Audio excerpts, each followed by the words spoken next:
Vamos a tener una lectura en Santiago 1, del 1 al 18. Dice así la palabra del Señor. Santiago, siervo de Dios y del Señor Jesucristo.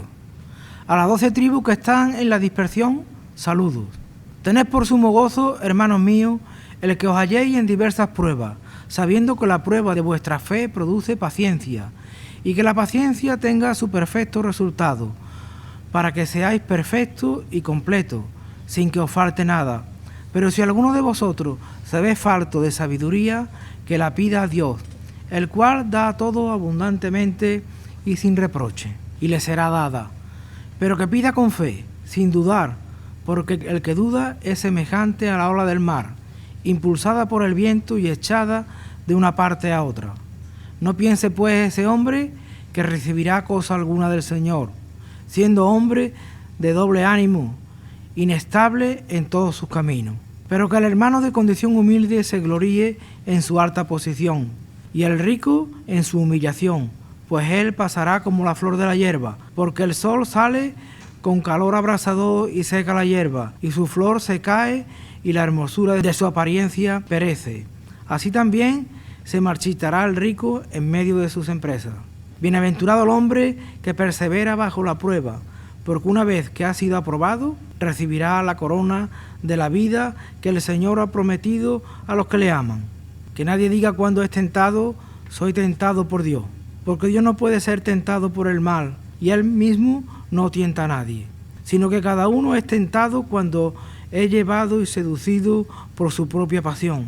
Después, cuando la pasión ha concebido, da a luz el pecado, y cuando el pecado es consumado, engendra la muerte. Amados hermanos míos, no os engañéis. Toda buena dádiva y todo don perfecto viene de lo alto, desciende del Padre de las luces, con el cual no hay cambio ni sombra de variación. En el ejercicio de su voluntad, Él nos hizo nacer por la palabra de verdad, para que fuéramos las primicias de sus criaturas. Hasta aquí la palabra. ¿Quién era Santiago? Santiago Jacobo era hermano de Jesús y líder de la iglesia en Jerusalén. Recordamos que Santiago fue un hombre que creyó en Jesús después de su resurrección. Durante el ministerio terrenal de Jesús, leemos en Juan 7:3-5, estando cerca de la fiesta de la enramada, que dice, sus hermanos le dijeron, debes ir a Judea para que tus seguidores puedan ver las grandes obras que hace. Cuando uno quiere que todo lo conozca, no hace nada en secreto. Deja que todo el mundo sepa lo que hace. Dijeron esto porque ni siquiera ellos creían. Santiago conoció como hermano que era primero a Jesús y después de su resurrección al Cristo. Por eso cuando cita al Señor lo nombra por Jesucristo, en contraposición con Pablo, que lo menciona en la presentación de sus cartas como apóstol o siervo de Cristo Jesús. En esta carta, Santiago se dirige a las 12 tribus que están en la dispersión y que están pasando diversas pruebas. Estas pruebas deberían confirmar en el creyente su crecimiento espiritual y como resultado debería producir su madurez en la fe, trayéndole gozo para que sean perfectos y completos sin que les falte nada. Versículo 4. Es decir, con madurez e integridad. Les escribe diciéndole que si alguno está falto de sabiduría, que se la pida a Dios, porque Dios da todo abundantemente y sin reproche. Esta sabiduría no es una sabiduría de temas globales o generales, sino una sabiduría relacionada con Dios, una sabiduría que además de incluir el conocimiento de Dios, también incluye las habilidades de ponerla en práctica. En Proverbios 1:7 nos dice que el temor del Señor es el principio de la sabiduría, y en Proverbios 2, del 10 al 15 leemos, porque la sabiduría entrará en tu corazón, y el conocimiento será grato a tu alma, y la discreción velará sobre ti. El entendimiento te protegerá para librarte de la senda del mal, del hombre que habla cosas perversas, de los que dejan la senda de rectitud para andar por los caminos tenebrosos, de los que se deleitan en hacer el mal y se regocijan en las perversidades del mal, cuyas sendas son torcidas y se extravían en su sendero. Igualmente nos dice cómo debemos pedir esta sabiduría. La debemos pedir con fe, sin dudar. Debemos pedirla de acuerdo a la voluntad de Dios, sabiendo que Dios es soberano. En 1 de Juan 5, 14 y 15 leemos: y esta es la confianza que tenemos delante de Él, que si pedimos cualquier cosa conforme a su voluntad, Él nos oye. Y si sabemos que Él nos oye en cualquier cosa que pidamos, sabemos que tenemos las peticiones que le hemos hecho. De lo contrario, si dudas, no recibirás nada, porque eres un hombre inestable en todos tus caminos. Eres un hombre de doble ánimo, teniendo tu mente dividida entre la fe y las cosas del mundo. En Santiago, versículo 9, alienta a los de condición humilde, diciéndole que se gloríen en su alta posición, es decir, en su posición espiritual en Cristo, tal como leemos en Romanos 8, 17 y 18, que dice: y si hijos, también herederos, herederos de Dios y coherederos con Cristo, y si en verdad padecemos con Él, a fin de que también seamos glorificados con Él. Pues considero que los sufrimientos de este tiempo presente no son dignos de ser comparados con la gloria que nos ha de ser revelada.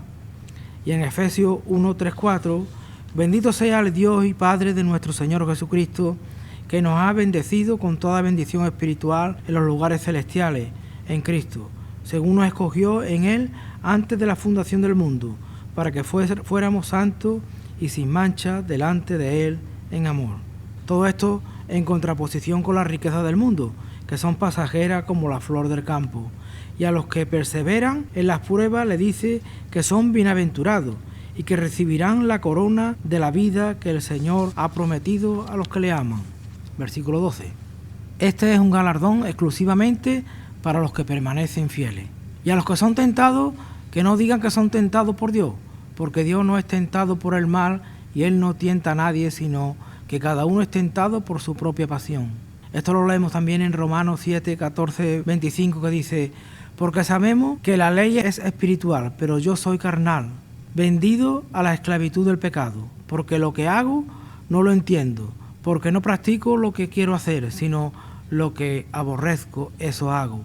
Y si lo que quiero hacer, eso hago, estoy de acuerdo con la ley, reconociendo que es buena. Así que ya no soy yo el que lo hace, sino el pecado que habita en mí. Porque yo sé que en mí, es decir, en mi carne, no habita nada bueno, porque el querer está presente en mí, pero el hacer el bien no.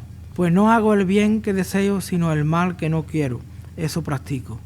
Y si lo que no quiero hacer, eso hago, ya no soy yo el que lo hace, sino el pecado que habita en mí. Así que, queriendo yo hacer el bien, hallo la ley de que el mal está presente en mí. Porque en el hombre interior me deleito con la ley de Dios, pero veo otra ley en los miembros de mi cuerpo que hacen guerra contra la ley de mi mente y me hacen prisionero de la ley, del pecado que está en mis miembros. Miserable de mí, ¿quién me librará de este cuerpo de muerte? Gracias a Dios por Jesucristo, Señor nuestro. Así que yo mismo, por un lado, con la mente sirvo a la ley de Dios, pero con el otro, con la carne, a la ley del pecado. Los concluye diciéndole, versículo 16, hermanos míos, no os engañéis.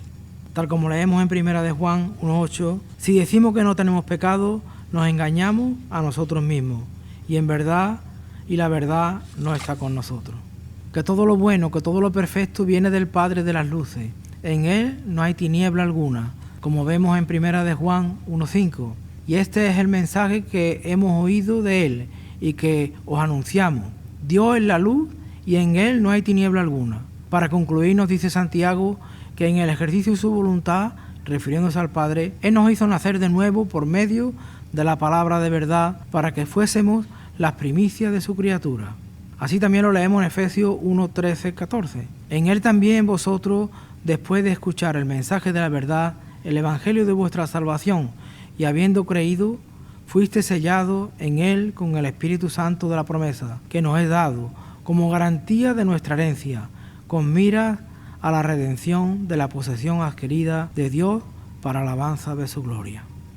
Y ya que hemos nacido de nuevo y a través de nuestra fe nos concede la sabiduría, pongámoslos en práctica, haciendo tal como nos manda en 1 de Corintios 11, y comamos y bebamos de este pan y de este vino, y hagamos memoria de nuestro Señor Jesucristo hasta que Él vuelva de nuevo, de su muerte y de su resurrección.